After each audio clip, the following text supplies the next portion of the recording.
Hi again. Welcome to part 2 of our session on technical analysis. In part 1 of this session, we had a look at some of the reasons why technical analysis is relevant.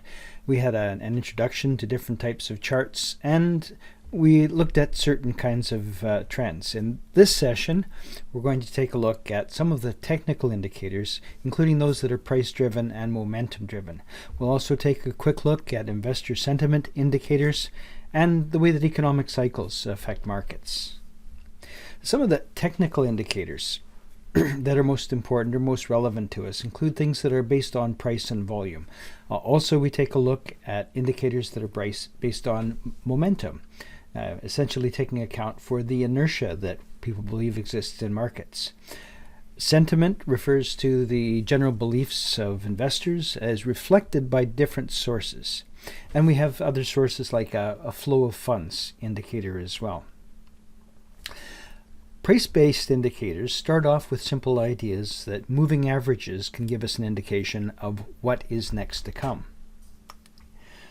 For example, if we're looking at moving averages, we know that moving averages are simply the average of a price over a period of time. If we use moving averages based on different periods of time, we may get certain indications of what's to come. In an example like this one, we have two moving averages, a long-term and a short-term moving average. The dotted line represents the moving average for this chart over a 60-day period. That's the long-term moving average. The solid line represents the 20-day moving average.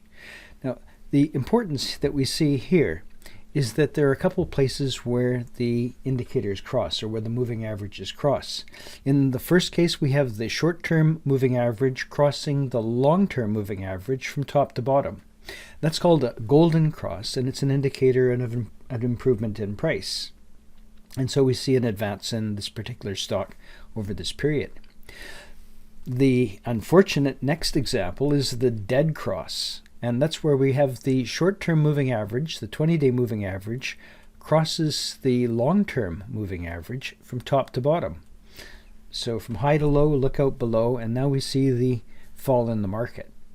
In this particular case, for Gazprom, for a particular type of exchange-traded instrument, we see that it's an indicator that the stock is not going to be doing well.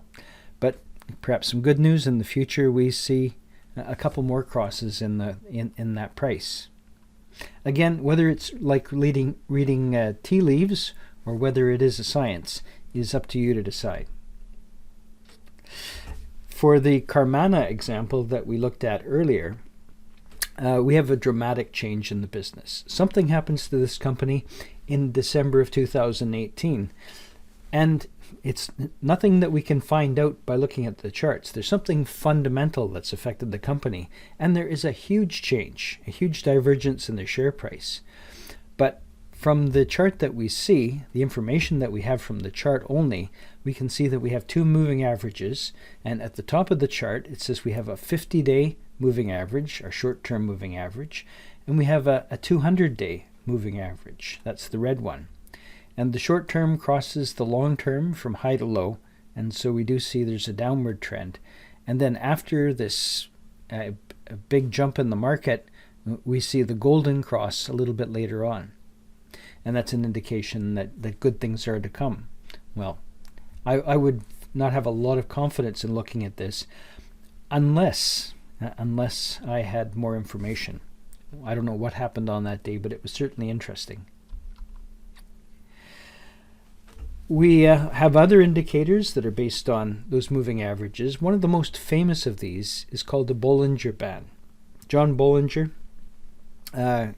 essentially combined his understanding of statistics with understanding of the markets to take a look at how the standard deviation of the stock price could affect predictive capability. At certain points in this particular business's stock trading experience, we see there is limited amount of volatility. And we have the moving average that has been calculated for this business. In this case, we have a single 60-day moving average that's been used. And around this particular moving average, at certain points, there is high confidence that the price will be within a certain range. In fact, we see within 2 standard deviations. The gray line, the gray solid line, and the black solid line represent 2 standard deviations away from the moving average. So at this point, when things are very safe in the market, we would say that if we were to draw a standard normal distribution around the moving average, the chances of being outside of this standard, outside of this bell curve, are very low, less than 2%, and so we have relatively high confidence that the price is going to be within that range. However, some things happen for this company, Gazprom, and we have a bit more volatility, and we can see the lines diverge. So the Bollinger Bands become wider. Essentially, this gives us not just an idea of what's happening to the share price, but an idea that something is that there is a certain amount of volatility, and so our confidence level is being tested. We have a very, very high divergence or significant divergence with our Carmana example. If we're looking at August of 2018, we have relatively narrow Bollinger Band around this 60-day moving average. And you can see at the top of this chart, we have Bollinger Band, BB, 60, that's 60-day moving average, 2 standard deviations. So those are the numbers that we've been given. And if we're back in August, we saw that number was quite narrow. But around this December event, we have a lot of noise introduced. The moving average is unstable. And so we have a very, very large standard deviation that continues until about March of 2019. And then we get back to a normal standard deviation. So within 2 standard deviations, we'd say the price is between $6.56 and $7.30. That would be our indicated trading range. And we're near the top of that trading range by the time we get to June of 2019. Another indicator, another price-driven indicator, is a momentum oscillator. You'll see that in the stock track game there's something named the Chaikin oscillator, which is a particular variation of this. Essentially, oscillators are about rate of change, and sometimes we even see the term used, not momentum oscillator, but ROC, or rate of change. And essentially this is calculated by taking a look at momentum. Momentum is calculated by taking the current closing price. So in this case, V is the closing price. Something like Vx, or usually it's something like V10, is the closing price 10 days ago. Closing price 10 days ago. And so if we can calculate this number, we can calculate the momentum oscillator value by dividing the current price by the previous price multiplied by 100. If we had no change in that price, then our momentum number would be 100. And you can see from this indicator that generally speaking, the momentum was around 100, but with some significant drops and some significant increases that we see here around November. And in fact, take a look at the trading volumes. You can see there was a lot of volume associated with this as well. So the momentum oscillator, or the rate of change oscillator, is calculated by taking the closing price, subtracting the closing price from a prior date, usually 10 days earlier, multiplying by 100. When it crosses 0 in the same direction as the direction of the trend, when it crosses 0 as the trend is going up, it's a buy signal.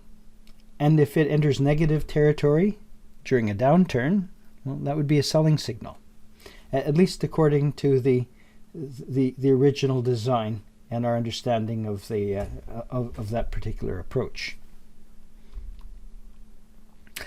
Here you can see it's not called a momentum oscillator, but in the top panel of the Carmana chart, we have our rate of change indicator with a 12-day previous period And essentially it sticks pretty close to 100 throughout, although we have that substantial increase and a big buy signal on this date in December of 2018. We can also calculate an alternative approach to a momentum oscillator by looking at the relative strength index, or the RSI. The RSI calculation essentially starts off by taking a look or comparing the sum of the number of up changes under a period under consideration, and by default the number of periods is usually 14. So we take a look at the previous 14-day time period. How many up changes have we seen during the 14 days divided by how many down changes? So we would take that, and that becomes the relative strength. The relative strength indicator then is 100 minus 100 divided by 1 plus RS, that relative strength. Essentially, it is designed to give us an indicator of whether or not the stock is overbought or oversold. A top line value for a relative strength indicator would probably be around 70. The bottom line indicator would be 30. In this case, you can see that this particular stock, Ford in 2009, appeared to be overbought during the period from April of 2009 right through until May 2009, because the RSI value was above that threshold number. And it didn't appear to be oversold or underpriced at any point during this time period. So as we see the rise in the share price throughout this entire period, the indication is that this is a stock that is probably not one that you should be buying because it's been overpriced. However, if you actually take a look at the candlestick chart, it doesn't look like a bad purchase. It's quite dramatic when we look at Carmana, the relative strength index, here using 14-day indicator. Today's value is 6180, so it's on the edge of being overbought, but it appeared to be significantly overbought during this period around that December of 2018 event. So again, our indicator, the RSI, is often added on using software like stock charts, but just by indicating that that's a chart that you'd like to see. And you can specify things like the number of days in the relative strength index. Another variation on momentum is a stochastic oscillator, essentially looking at probabilistic outcomes. And we calculate this by calculating two bands. We have a top band, which is the K band, and the bottom band, which is a D band. Essentially, we calculate the K band by taking 100 times C minus L4, the closing price minus the low from 14 days earlier, divided by the high minus the low from 14 days earlier, and that gives us the K band. Sorry, not lowest price from 14 days earlier, the lowest price during the previous 14 days. And so D is the average of the last three K values calculated on a daily basis. Essentially, we should think about the D as the same way we think about a moving average line in the short term. D is the average of three K values. It's slower moving, it's a smoother line, and essentially is called our signal line.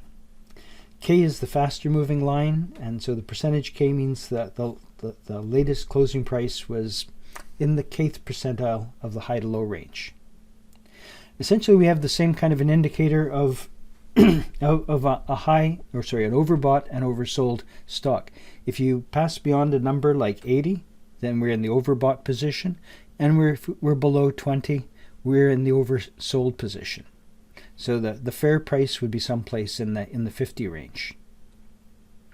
And again, here we can see for Carmana several indicators that the stock has been overbought and several indicators that it's been oversold. Our current position of 0.9 is just barely into the overbought position. Perhaps it's a little bit overpriced, or at least according to this indicator, and we shouldn't be buying. Now, The next measure is the MACD, also pronounced MACD oscillator, moving average convergence divergence. Essentially, it's the difference between the short-term and the long-term moving average. The MACD line is the difference between our two smooth or exponentially smooth moving averages, usually using default values of 12 days for the short term and 26 days for the long term. The signal line is a third moving average, and that's our dotted line here. And that's based on a short-term 9-day moving average. Essentially what happens is the indicator oscillates around 0. So our default value is 0. And it doesn't provide us with the set overbought and oversold indicators. But essentially you can see that, if you're a number that's greater than 1, clearly you're in the overbought range, and down around -1, you're probably in the oversold range. So it is generally an indicator, like the other oscillators we've looked at, of fair price and overbought, oversold. In our instance with Carmana, here you can see in the top panel we've got a MACD calculated with, again, 12 and 26 days for the moving average calculation, and 9 days for the signal line. And so the black line represents the MACD, and the signal line is our 9-day line. So those are some momentum indicators. Investor sentiment is also important. And of course we can get this just by asking investors, but we can't count on them to tell us the truth.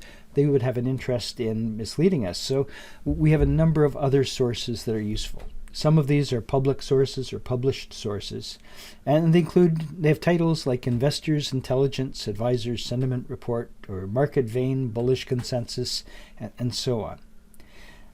Again, published reports, and so you can subscribe to these. Some of these are polling organizations which actually poll investment professionals, and others deal with wider public sentiment. For example, Investors Intelligence would give us some free information, for example, for the Dow or the Standard & Poor's Index. In this case, they've given us on their cover a chart that's telling us a little bit about whether they think the Dow Jones Industrial Index is going to improve. Other indicators of sentiment that are commonly used. One of the most common, in fact, one we hear cited on an almost daily basis these days with a very volatile market, is the put-call ratio. And this is based on the number of contracts that are created for stocks that are normally traded. And normally the number is a little bit below 1. So we have usually less put options than call options. It's a contrary indicator. So we'd say that investors who buy put options are generally bearish, and investors who buy call options are bullish. So the volume in call option is greater than the volume traded in put options. Normally that number will be below 1. If we see an increase in the put to call ratio, it would be a bear indicator. More put options, more bad news.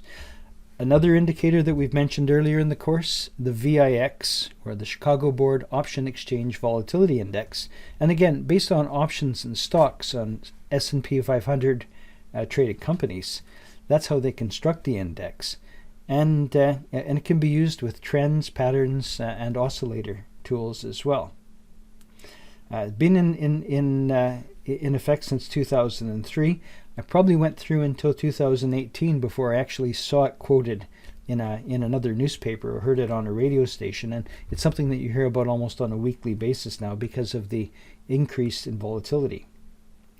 Margin debt is another indicator. Essentially, raising margin debt or rising margin debt is believed to be a signal of aggressive buying and considered to be a contrary indicator. Short interest, essentially how much how many investors are interested in shorting stocks. So it's essentially the short interest as a percentage of daily trading volume. If people are generally bearish, they're shorting stocks, and so that would be another contrary indicator. Another well-known indicator is the ARMS index, also known as a TRIN index. It's about the number of advancing and declining issues. So it's a ratio of ratios. We have a ratio in the numerator and a ratio in the denominator. It's been around since I believe the 1970s. Richard Arm originally developed it. And it's calculated by taking the number of advancing issues and dividing that by the number of declining issues, and dividing that by the volume of advanced issues and divided by the volume of declining issues. When the index is near 1.0, we would say that the market is in balance. There's as much money moving into rising stocks as moving into declining stocks. If the value is above 1, it means that it means that there's more volume in declining stocks, and a value below 1 means there's more trading activity in rising stocks. You can see here when the market tends to be moving downwards, we have relatively high values for the ARM index, and when it is down below 1, we see the market tends to turn up. And so essentially this is a market of money moving in and out of the market. Remember I said earlier, supply and demand. If we have got a lot of money that's moving into the market and we only have so many stocks that are available to purchase, that puts upward pressure on those stocks. If people are nervous about the market, they're pulling their money out of stocks and putting it into bonds and other investments, or even into cash, then that would be the contrary indicator. Some other flow of funds indicators, things like margin debt, margin loans. I would say the ability to buy stock on margin is going to increase with demand. Margin is an indicator of overall market sentiment. Market debt is thought of as a flow of funds indicator because margin loans increase with the purchase of stocks, and declining balances might force the selling of stocks. Also, we have mutual fund cash positions. When those cash positions, the money that's not invested by the professionals that manage the mutual funds, when the money's in cash, it's an indicator that markets are bearish.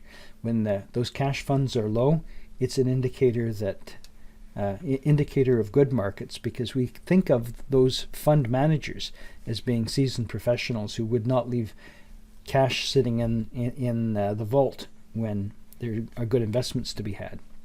Similarly, companies are more likely to issue new stock, issue new equity, when they think that the markets are underpriced. So if their stock can only be issued at low prices, they wouldn't bother.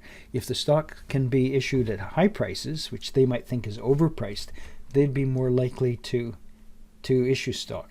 It goes back to what George Akerlof got the Nobel Prize for, essentially saying that when we think things are overpriced, we're much happier about selling them. And his paper, A Market for Lemons, actually won the Nobel Prize for pointing out that one particular issue. Investment cycles and economic cycles have always been of interest to technical analysis. And the biggest of them all is the Kondratiev cycle. Largely because the Kondratiev cycle, originally identified by Nikolai Kondratiev in the 1920s, was very successful in predicting the great collapse of the 1920s. Kondratiev was a Soviet economist who essentially felt that he was able to predict business cycles on a 54-year cycle. The foundation of those cycles were things like a commodity boom and bust. For example, if you're a wheat farmer, you know how this works. People enter into the farming business because they see that wheat prices are high. It takes a while for their fields to become productive, and when they do, there's an oversupply of wheat, at which time people take their fields out of wheat and put it into oats or into something else. And then there is an undersupply of wheat, and the prices again start to rise. So Kondratieff identified this cycle, looking at the trading behavior, the price behavior of commodities going back to the 1800s. The 18-year cycle is partly of interest because it tracks the Kondratieff cycle. There are 3 18-year periods in a 54-year cycle, and it's most commonly attached to real estate prices and real estate price patterns. The decennial cycle essentially is broken down by taking a look at the last year of the last digit of the year. So years that end in zeros are supposed to be very bad. Was it 2020? How are we doing this year? Not so well. Good years tend to be those that have 5s as the last year. So you'll have to wait until 2025 before we apparently have a really good year again, according to this approach. And the presidential cycle essentially, I think, starts off with a very cynical view of politics that says that economies tend to invest according to the electoral cycle of countries. And so in the third year of a business cycle, there's a lot of extra liquidity provided, which makes the economy look really good, so that the existing government gets reelected. As I say, I don't know whether that's just cynical or not. Now, also, if you're mathematically inclined, you probably like the idea of Elliott wave theory. And of course, I won't go into all of the details with Elliott waves, but there are several different cycles, starting off with the grand cycle, the very long-term cycle, the super cycle that operates within that, a normal cycle, primary, intermediate, minor. And all of these cycles operate according to mathematical principles, which were probably first defined about 200 BC in India, and later on rediscovered during the 1700s, I think, by Fibonacci, who identified the Fibonacci number sequence, or he published the Fibonacci number sequence of numbers that were made up of the product of the sum of the two previous numbers. And so that was the inspiration for all of these different cyclical approach. And so essentially we say that, we do see that there are cycles, and then there are results from the cycles.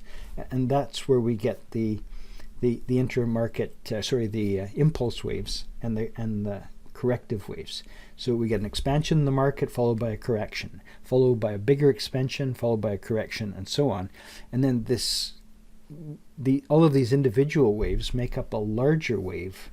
So we have the waves that are numbered 1, 2, 3, 4, 5, and that gives us the beginning of the cycle, followed by the lettered cycles in the bigger correction. So again, this particular approach has not been proven to have significant predictive power, but it's something that people talk about in technical analysis quite a bit. Another probably better recognized part of our analysis is the effect of one market on another. If we have got a major movement or a major change in one market, it tends to reflect on other markets, usually within one trading cycle. So it's a warning sign of a trend in another market, trend change in another market. And that's partly because when international investors take their money out of one market, they pull their money out of all markets, which causes a downward movement in the price. So New York affects Toronto, affects London, affects Hong Kong. In fact, we've seen evidence that in many cases that contagion follows the sun, so that one trading period apart is in effect perhaps 8 hours difference, because trading hours are set according to local clocks. This has been a very brief, a very summary introduction to the second part of our technical analysis approach. But in general, both of these technical videos that I've produced tell us a little bit about principles, applications, and some of the basic assumptions of technical analysis. We looked at the construction and the interpretation of the 4 different types of charts. We introduced the very basic ideas of trend, support, and resistance lines, and change in polarity. Some of the technical analysis patterns were introduced, but a very small set. in an area where there are many proponents of many different types of patterns. We very briefly introduced the idea of business cycles and Elliott wave and intra-market analysis. I hope this has been useful. I know that it doesn't provide you with all of the answers that you need to invest using technical analysis, but hopefully it'll give you an idea of where to focus your reading next.